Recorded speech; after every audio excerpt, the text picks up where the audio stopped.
Assalamu alaikum Rahmatullahi wa Barakatuhu.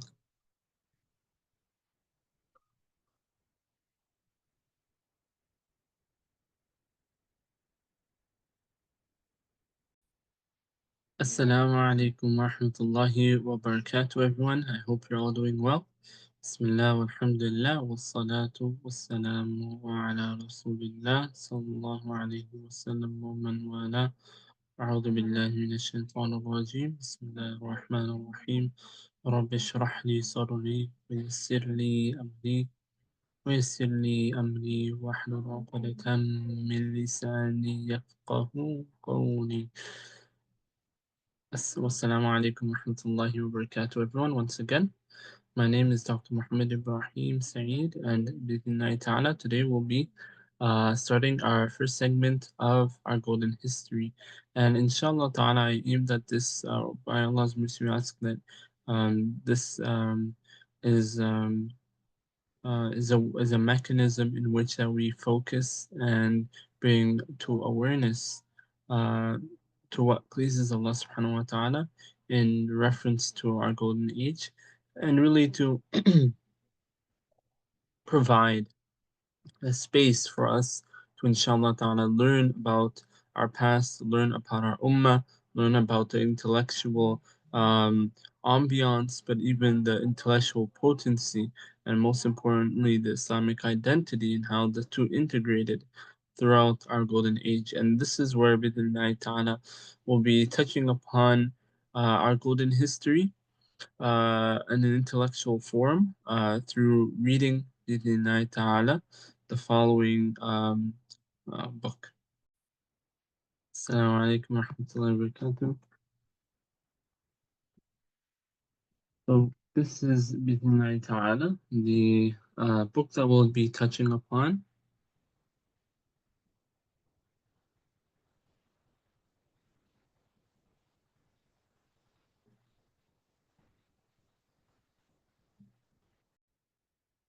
Assalamu alaikum warahmatullahi wabarakatuh. Forgive me for the delay, but Alhamdulillah Rabbil Alameen, inshallah ta'ala, or بإذن ta'ala, we'll continue with going through this book, and it's 167 pages, but the idea is that we'll try to, even if it's for potentially 16 pages, and I should check maybe just to clarify the number, but here is where it officially begins. And this is actually where I wanted us to actually really go forward from the Prophet Muhammad Sallallahu time, as he was Rahmatullahi Alameen, mercy of all to all mankind, to and Khatimun Nabiyyin, the sea of all prophets, and he is the best of all creation. So it'll be the perfect opportunity for us to really learn about the golden age of Islam from the time of the best of all nations, as Rahmatullahi the Prophet Muhammad. As well, there's a pre-Islamic era which would help us to get an idea as to the area, the I guess the time period prior to the Prophet Muhammad's birth, and what had during the time of Jahiliyyah, to see what was in the temporal atmosphere. But as we just go further, I want to just make sure that it looks like 160 pages almost. Yes, so roughly 160 pages, meaning if we do 16 pages each week or each month, then inshallah we'll have this for 10 months time, which is good actually. So inshallah ta'ala, I think this is how we will be doing it, 16 pages per week, or per session, which is monthly. And so inshallah ta'ala, we'll be going through bidhnillahi ta'ala. And for those that are interested, they'll be able to access the link here. I'll share it on our Zoom chat. And inshallah ta'ala, as we move further down, and I forgot to mention, the author is Brother Firas Al-Khatib. And in Bidhnillahi ta'ala, we'll be able to see, in Bidhnillahi ta'ala, learn or be able to actually ta'ala, examine fully or to the best of our ability what has led to the many intellectual golden ages of our ummah. And so, for those that don't know, our golden age aims to provide Islamic intellectual and professional development opportunities. So, this is where, my dear brothers and sisters, if you want to be involved in the community, if you want to, inshallah ta'ala, support our ummah to Muhammad sallallahu alaihi wasallam and bidhnillahi ta'ala recover our lost Islamic history through our golden age, as you notice from the book name, then this is the perfect time for us to be coordinating with one another, uniting with one another, and binding upon our deen and our vision. To please Allah subhanahu wa ta'ala, fi sabilillah, and to bidhnillahi ta'ala return our ummah once again to its golden age. So with this, bidhnillahi ta'ala, let's go straight ahead. And in case there's a forward, okay, inshallah, we'll go right here to the pre-Islamic Arabia. And so I'll read through a bit of the book, and then we'll reflect, inshallah. If there are other suggestions, please feel free to mention them. But Inshallah, if it takes hypothetically 5 minutes per page reading out loud slow, or in monotone, then with even reflections in that 5 minute time, then we'll probably spend about 80 minutes per session. But inshallah, let's see how it goes, and we can also break for Salatul Dhuhr. Barakallahu feekum. So, and Bismillah ar-Rahman ar-Rahim.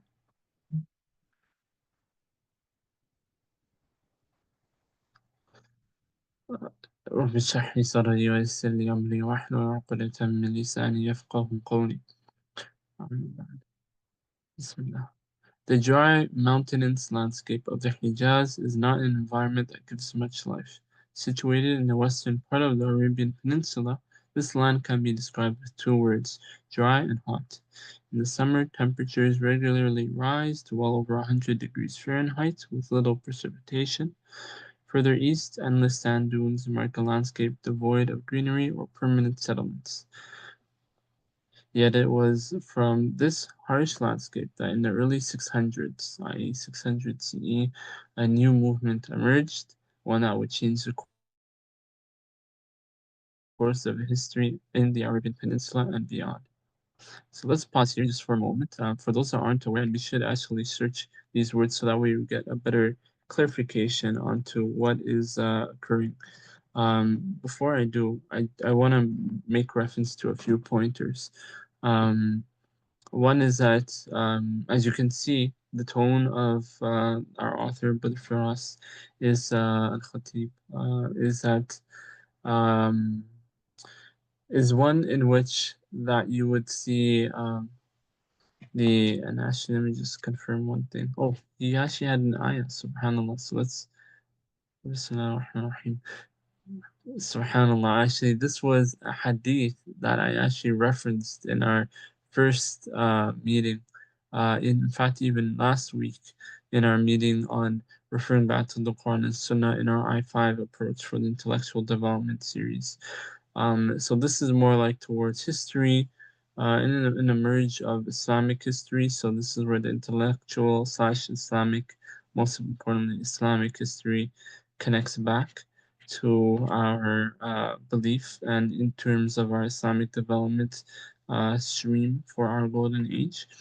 But as you could see here, that you know, within the Hijaz, a known place that is mountainous, but also, as we know of today, is quite populous, or at least quite beyond the desert.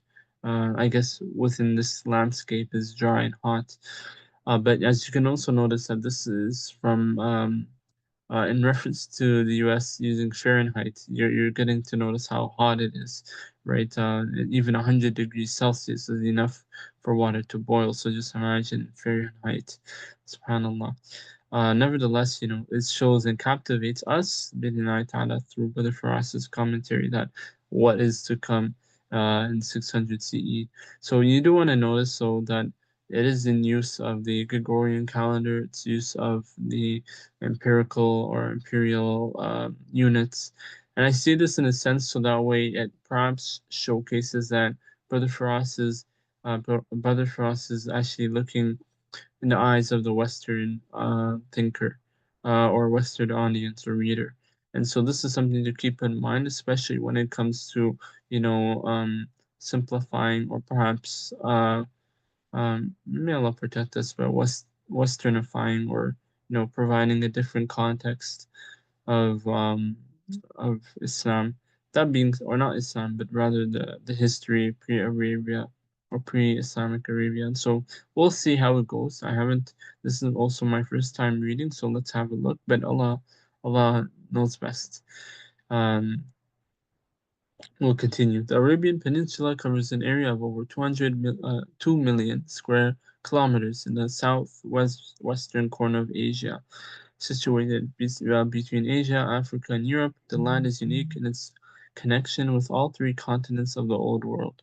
And so, even in terms of geography, people that perceive Pangaea as an ancient, I guess, amalgamation of different continents all in one landscape, interconnected. This is, and Allah knows best in terms of the geography of the old world, but this is one postulation of the Arabian Peninsula being near its center core. And now the land is unique in its connection with all three continents of the old world. Despite its position, it has been mostly ignored by outsiders. And this is something I think is pretty and I don't want to diverge and do an over commentary, but inshallah many of us could actually attest to this claim. The ancient Egyptians chose to expand its into the Fertile Crescent and Nubia rather than venture into Arabia's deserts. Alexander the Great passed by in the 300s BCE on his way to Persia and India. The great Roman Empire attempted to invade the peninsula through Yemen in the 20s BCE, but could not adapt to the harsh landscape and thus failed to annex the region. So you could see different people try to actually occupy, and may Allah subhanahu wa ta'ala make easy all of our brothers and sisters that are being occupied and oppressed worldwide. Ameen ya Rabbil Alameen. But you could see how, people had presumed that with the desert landscape, it was even just ignored by outsiders, but even for adventurers, that it would be too difficult to pass through. Um, and so, as you could see here, one could hardly blame outsiders for ignoring subhanAllah. And its dry climate is barely hospitable, even for the nomads who live there.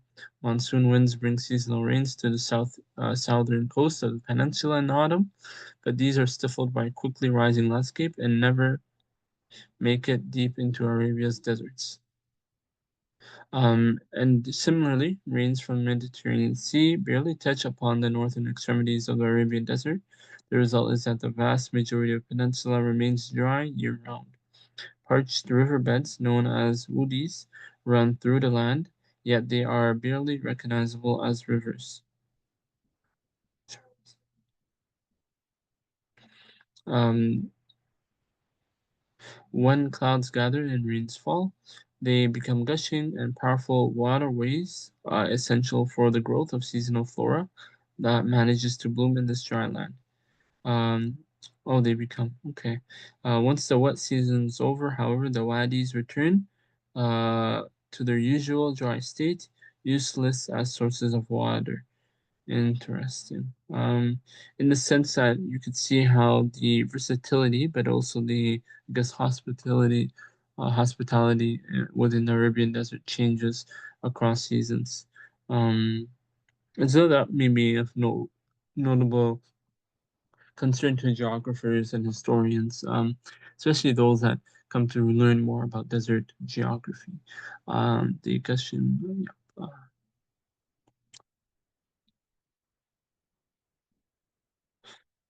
more reliable, more reliable are the oases, small fertile spots surrounded by the vast expanse of the desert. They were capable alhamdulillah, of serving hosts to small communities or as waypoints for travelers, but were hardly enough to sustain an advanced large society. So you could see that the climate was not well, it was engaging, but in different ways that perhaps the outsider could not perceive as useful. That is not to say that yes, there could be difficulty, but we'll come to see how the Arabs were able to sustain themselves there. And that's something to point out in terms of, an outsider's bias of looking through and, critiquing, especially with, ethnocentralism, like really perceiving an outside view. Uh, there are benefits in providing insight, but there's also the aspect of a biased critical thought of, even just the desert landscape in Arabia. Now, as we move further, let's have a look. Uh, and now it's touching more so on the people of Arabia, and this includes the Arabs. So civilizations tend to be greatly shaped by the environments in which they develop, and the Arabs are no exception within the peninsula. Everything about the life of the Arab was based upon around the harsh environment in which he lived. Due to the desert's inability to support settled civilization, the Arabs were constantly on the move in search of fertile land for their flocks. One theory of the etymology of the label Arab even posits that the word itself comes from a Semitic root meaning wandering or nomadic. I'm going to pause here. This is something noteworthy, especially those that try to reference, when we say Semitic, right, as a Semitic language, our Arabic is one of them, like Aramaic, for example. And so, what's interesting, and the reason I bring this up is because when we say, if someone is, Semitic, where you would assume it's for one who is learned, would actually attribute this not just to Jews but rather even to Arabs, even Ethiopians who have a Semitic, a series actually, a myriad of languages, over 100 or so, I believe. And amongst the set of languages, there is a category of those that are Semitic, right? So, like Amharic. And so, even as you come to notice similarities between Amharic and Arabic, for example, Beit in both languages mean house. The idea is that you can notice that if you just say anti Semitic refers to a Jew, someone who is, criticizing or discriminating against a Jew, it showcases a lack of understanding of the roots of this word, but also of the roots of those that share similar languages, right? And interestingly, on that note, now the Arabs would spend the summer months around whatever oases or wells they could rely on year after year, trying to make supplies and water last while living on the bare minimum. After months of enduring the summer heat, they would migrate to the south near Yemen, where rain fell into the autumn and fertile land appeared for their herds. The rain-fed pastures gave their flocks of sheep, goats, and camels enough food to live on through the winter months as they pitched their tents and temporarily settled. By the time the rain stopped and the dry season began again in the spring, the Arabs returned to their oases and wells to wait out another summer. This harsh cycle has been the norm for nomadic Arabs since time, subhanAllah, and it remains in place for the Bedouin Arabs who still live in Arabia's deserts. Uh, I think this is interesting to reference, but let's see how it continues because it shows you the Arab's life cycle in the sense that from year to year, or actually even month to month or season to season, what the an average Arab family may do, right? If you actually think about this, like even as a quote unquote assume Arabs as nomadic, like imagine even if in your space, imagine if you were in their place, subhanallah, migrating by foot, maybe by camel, maybe by mule, likely by camel in the summer heat, subhanallah, not compared to us where we are in Canada or in the US, or even in the Western Europe. But imagine, like going triple to maybe quadruple the temperature heat. And, beyond that, even, having not like, Lake Ontario or, Lake Michigan or even like, the Mediterranean Sea as we have it as abundant or even like the Nile River as as benevolent by Allah's mercy, or as accessible, right, to different countries and nations. But we're talking about traveling individuals who would rely, on, the basic necessities to survive, and likewise, similarly, to feed their flock, right? And this is something, Subhanallah, shows you the dedication, traveling perhaps kilometers in American units, miles, for miles and miles or kilometers and kilometers away. And subhanallah, this is the cycle for Arabs during this time. um Subhanallah, something to acknowledge, and reflects upon the efforts of many Arab ancestors. Uh, Now let's see this insert. In pre-Islamic Arabia, hospitality was of such importance that a guest at the home of an Arab was guaranteed at least 3 days of total security and protection before he would even be questioned about why he was there. This tradition was further reinforced by the Prophet ﷺ, Prophet Muhammad ﷺ, who stated that a guest has the right to be hosted for 3 days. Subhanallah. I want to actually pause here because the wisdom is quite beautiful. It showcases that, subhanallah, you as a Muslim uh, really can,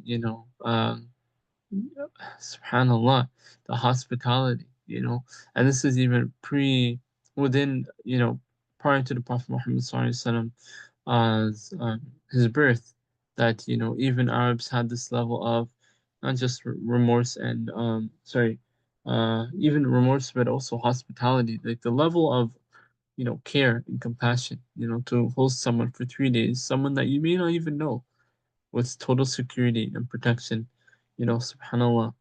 That, and even like if you compare now with like any country in the world, how often would you even find an individual who would be willing to take you in for 3 days without even being asked, oh, why are you here, or why are you in this, why are you in the neighborhood, what's going on, do you need help, etc. Not to say to ask those questions, but the delay in which those questions are asked is quite profound. Subhanallah. May Allah allow us to be amongst those people that are truly hospitable to our guests and sincerely for Allah's sake. Ameen Ya Rabbil Alameen. So we continue further. The desert was not a place to be alone. With so many threats to the survival of the Arabs, community cooperation was essential. Reliance on relatives was the first line of defense against famine and the heat that constantly threatened survival. Hmm.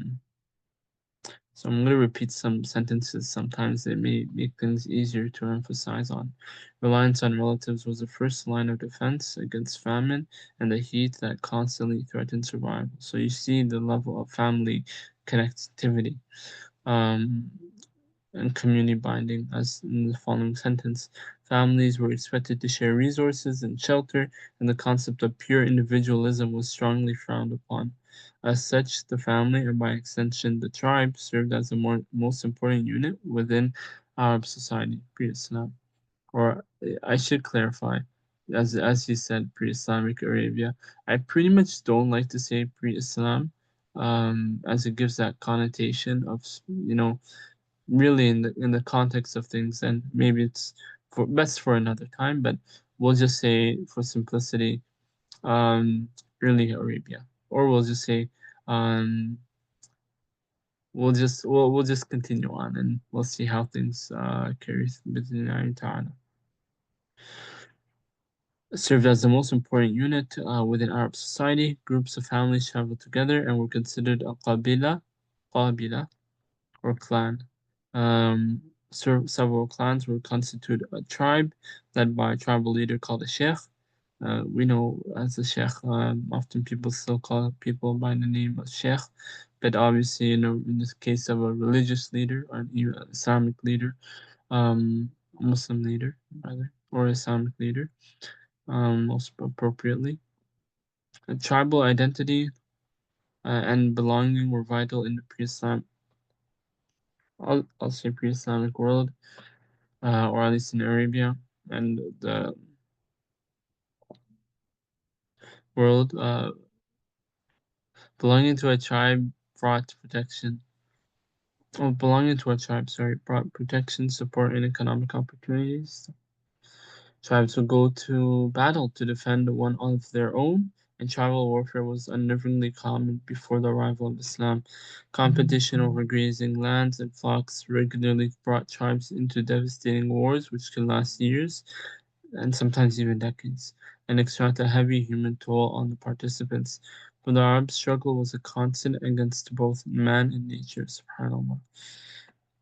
I think this is interesting to pause on and just, reflecting, subhanAllah, that, people, the beauty in which that they had community cooperation, community, and really unity between families, members of one's family, families within a tribe, and etc.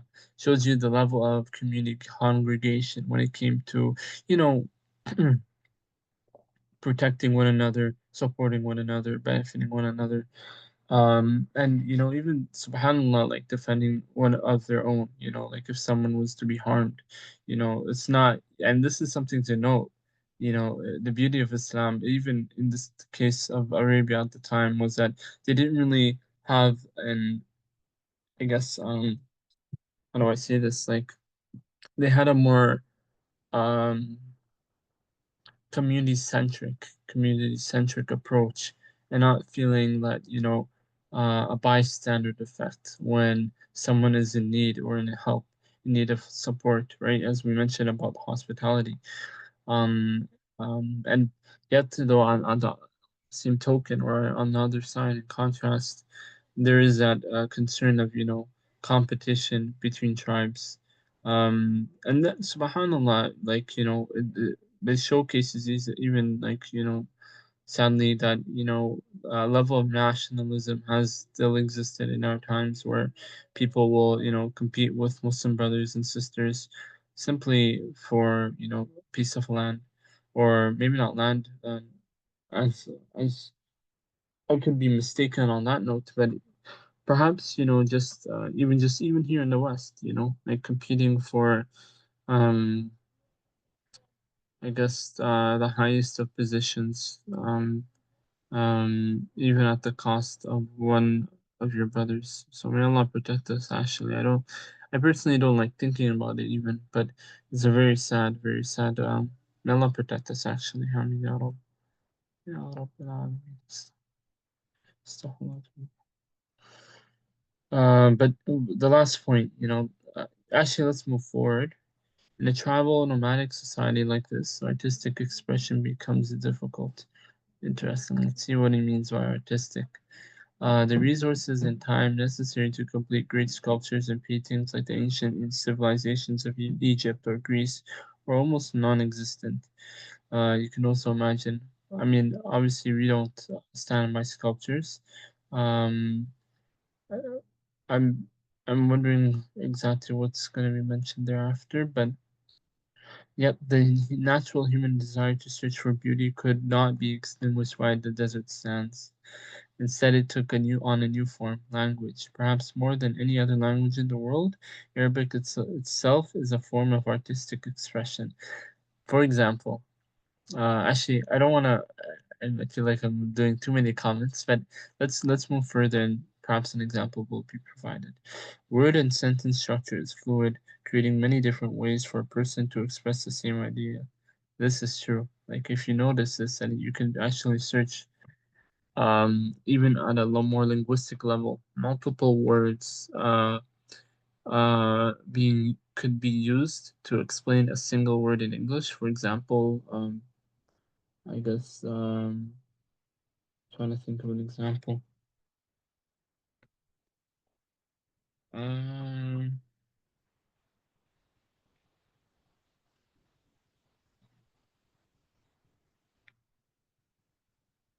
mm, there are a few words that came to my mind, but let's even think about the counter of having one word in Arabic having so much meaning. Like for example, ayah, right? Ayah could, like as we know, the ayahs of the Quran, or ayat of the Quran. Ayah can actually mean a verse. But it could also mean revelation, miracles, lessons. So there's many words in which it could also be translated to. The converse is also true, but it's something that and it actually is interesting because you may find that essentially the context in which a word is used is important to be able to know which of the following meanings it would take, essentially. And I think, to be very honest with you, we don't really have that much diversity or pleiotropy in the sense uh, of words and their linguistic meanings slash interpretations in English. But Allahu Alam, it's something that, though, imagine like if you have both of them, like the converse of multiple words in, let's say, as we see here, poems that have individually multiple meanings. It can show you the diversity in which Arabic itself could be interpreted and understood and appreciated, perhaps, as well. Poetry thus naturally became the de facto art of Arabia. Long epic poems glorifying tribes and heroism in war were their greatest works of art. The finest poets were revered celebrities in every way. Their words were memorized by the masses and repeated for generations. SubhanAllah.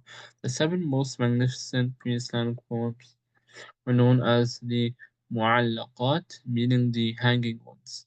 They were so called because they were hung on the walls of the Kaaba in Mecca, alternatively because they were hung in the hearts of all Arabs due to their reverence of this poet medium. That's actually what I was initially thinking, the latter point. While a written form of the language did exist by the 500s, I'm assuming CE, it was rarely learned. Interesting. Memorization was enough for the Arabs who were capable of learning poems um, that were thousands of lines long by heart so they could repeat them to future generations. Memorization would prove to be a vital skill once Islam arrived in the peninsula in the 600s, or at least when the Quran was revealed. And this is something, subhanAllah, it shows you how Allah subhanahu wa ta'ala, Al Hakim, the All Wise, is preparing the Ummah and actually preparing the Arabs of the time towards being good Muslims, to be the best of Muslims, actually, or to be amongst the best, nation, or the Muslims to be, or to become the best of Muslims, or to become Muslims in the sense that, subhanAllah, the as I think there's 2 points. One is of actually Arabic itself, right? It being the language of the Quran by Allah's decree, but also to, inshallah, or through Allah's mercy, to deliver the final revelation in words that would be familiar and the words in which would be familiar to the Arabs, right, who speak Arabic. And notably, even though it served as a poetic medium, we as believers know that the Quran was and is till this very day unparalleled, right, to any form of medium. And in fact, to this very day, is showcasing its miracles by Allah's decree. So subhanAllah, that's one point, and I think for timing we'll continue. But when it came to the religion, the pre-Islamic Arabs were almost exclusively polytheistic.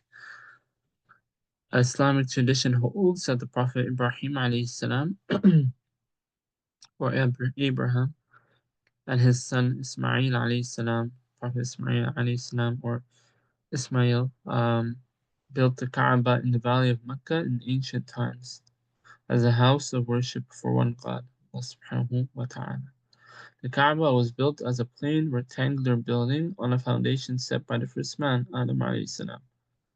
That for those some of us may not even know that it was actually rectangular, and also the fact that it was built on the foundation of the Prophet Adam alayhi salam, the first prophet of Islam and of all of its.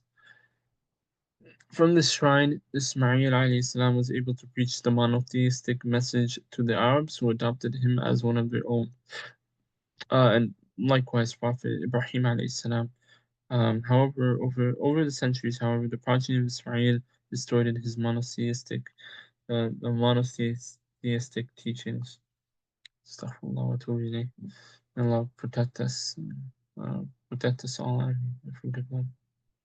May Allah forgive us. Stone and wood idols were carved to represent attributes of God. Astaghfirullah.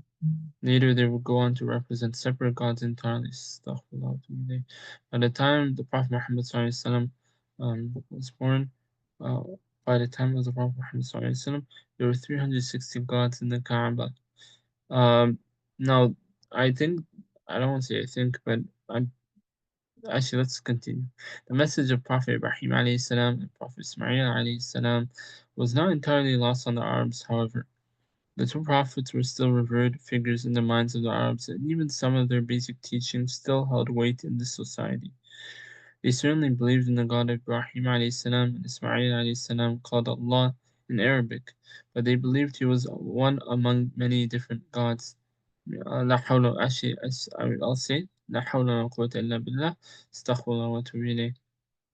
But they believed he was, you know, and they committed shirk essentially through the idols. This belief system was far removed from the strict monotheism those two prophets had preached, right? And in fact had influence from Sumerian religions to the north. Isolated Christian and Jewish communities existed within the Arab Peninsula and also revered the prophets, but there were similarities, but that was where their similarities ended. Um, the sparse monotheists of Arabia tended to avoid complete assimilation with polytheistic Arabs, instead creating their own insular communities. Interesting. And that, and I guess even for ourselves, well, I mean, it's something that it's interesting to note actually. Inshallah, it's actually time to pray, so we'll pause here. If there are reflections, we could save them for afterwards, inshallah. Barakallahu feekum.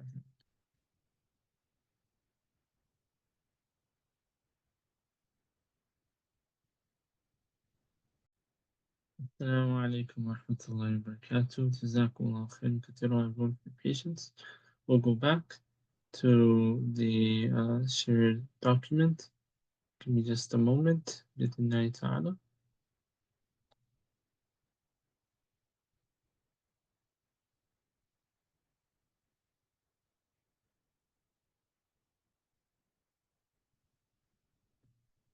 So far we went into a bit of a dive of the into now the 11th page, and now we're talking about Arabia's geography, its people, and now we're moving to its neighbors. I think for timing, we'll try to do until page maybe 16. So we'll spend about 5 or even 3 minutes per page with our reflections, and we'll see what we gather near the very end. بإذن تعالى. أعوذ بالله من الشيطان الرجيم. Forgive me now, probably you'll see where I am. أعوذ بالله من الشيطان الرجيم. بسم الله الرحمن الرحيم.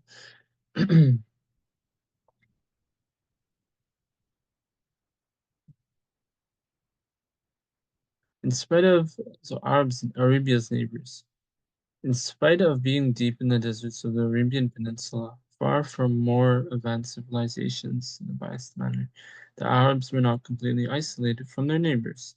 The Romans had become a regional superpower along the northern borders of the peninsula in the early decades by putting down numerous Jewish revolts in the province of Syria Palestina, which is like close to the Levant. The Romans stamped their control on the area. For the Bedouin Arabs, this meant the presence of a wealthy and strong trading partner to the north. That's quite interesting. Merchants regularly traversed the western part of the peninsula from Yemen to the south, in the south to Syria in the north. So you have Yemen below and Syria above. Um, trading goods that came from places as far away as India and Italy. And you can understand that this is their, traveling mechanism in the sense that as nomads are traveling to and fro across the desert plains. SubhanAllah. The Romans were content to remain in the more hospitable and familiar lands of the Fertile Crescent and let the nomadic Arabs carry on the trade with more distant lands. You could see the tone and I'd say the bias. Allahu A'lam. May Allah knows best. Uh, this appears that to the northeast of Arabia lies the Iranian plateau. The rise of the Sassanid dynasty in Persia in the 200 CE ushered in a centuries-long struggle between the Romans and Persians, which would have its effects on the Arabs. The border between the two great empires fluctuated, but was in events generally um, essentially seen in the Syrian desert in the northern part of the Arabian Peninsula. Both in Romans and Persians attempted to gain the upper hand by using Arab tribes, usually ones that had converted to Christianity, as proxies. Keen to use this conflict to their own benefit, two Arab tribal confederations developed into client states for the great powers. SubhanAllah. You know how sad, in the sense that, these brethren would actually fight each other on behalf of those powers. Or on behalf of the external agents, and you can see how this relates to the very day that we're in. Keen to use this conflict, yes. So the Ghanasids founded a kingdom in what are now the modern countries of Jordan, Syria, and Palestine. Pretty much a quarter, if not half or more of the Levant, where they served as a buffer for the Roman Empire. Similarly, the Lakhmids controlled southern Mesopotamia, Meso, let me see, Mesopotamia, and they served the Persians. So you could see how the Levant pretty much was split in half for the Roman and Persian empires. Both Arab, forgive me if how I'm reading, but both Arab and both Arab kingdoms were greatly influenced by their astaghfirullah, who spent heavily on their vassals, well equipped in the face of the enemy. I just prefer not to say certain words, brothers and sisters, in terms of like the meaning behind them and also the connotations of what they imply. Of course, this is just want to iterate, and Allah knows best. Yet the constant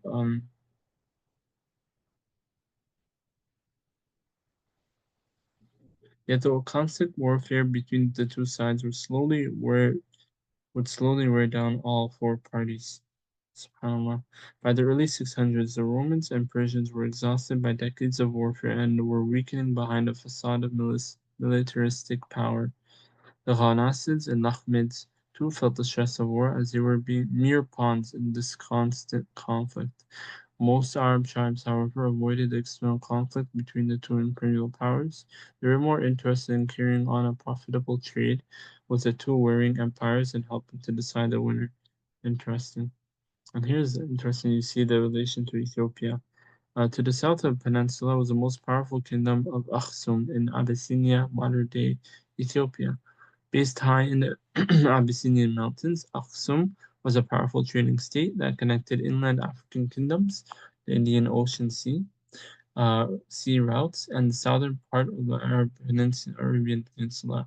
As a crossroad for trade, it had considerable influence on Arab merchants who dealt with Aksumites in Yemen. Like Rome, Aksum was a Christian empire that had tension with Persia on numerous occasions.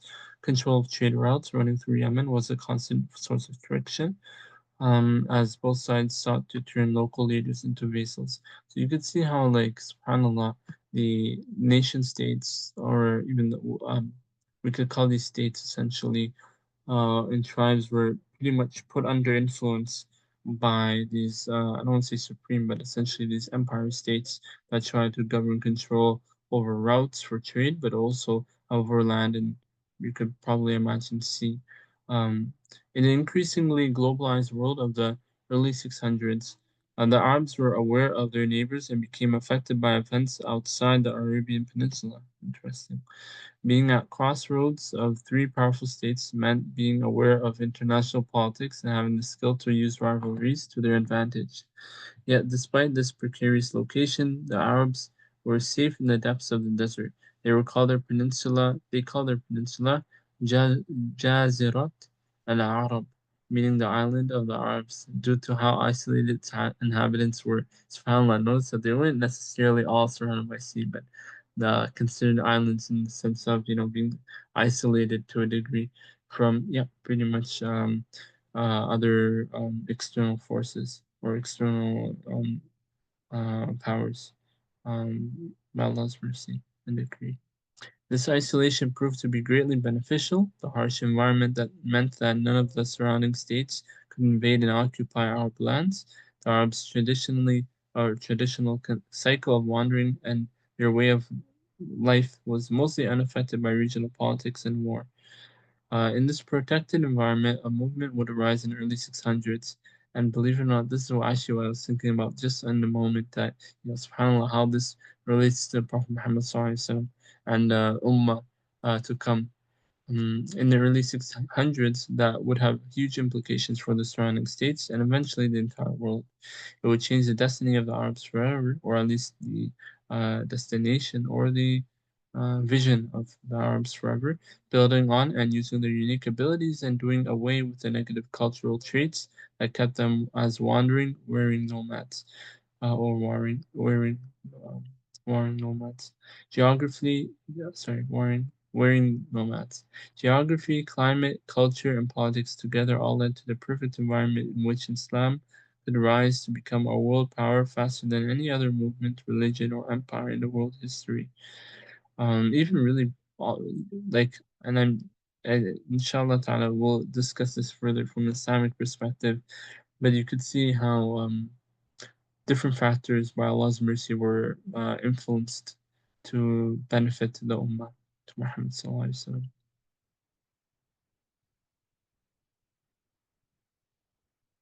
It would sweep out of the deserts of Arabia, and Allah knows best. It could be, hopefully I'm not mistaken, the words I've said. May Allah forgive us for our shortcomings. Ameen. It would sweep out of the deserts of Arabia into the battered Roman and Persian empires, conquering territories and assimilating diverse peoples, creating an empire that stretched from Spain to India by the early 700s. SubhanAllah, the world's largest at the time. And for context, just imagine, we just talked about earlier, the travel routes from India to Italy, in the sense of, the vassals, quote unquote, being used, or actually not the vassals, but Arabs traveling to continue trade across different nations and as merchants. And subhanAllah, it shows you that even not just their occupation, but their identity soon became so diverse and so spread out, and so I guess so so appreciable, and so I guess so powerful by Allah's decree that it expanded the largest, as we just mentioned, than any other movement or any other group or empire. SubhanAllah. This exponential growth in power and civilization would have been unfathomable to the Arabs of the early 600s, who were struggling to survive.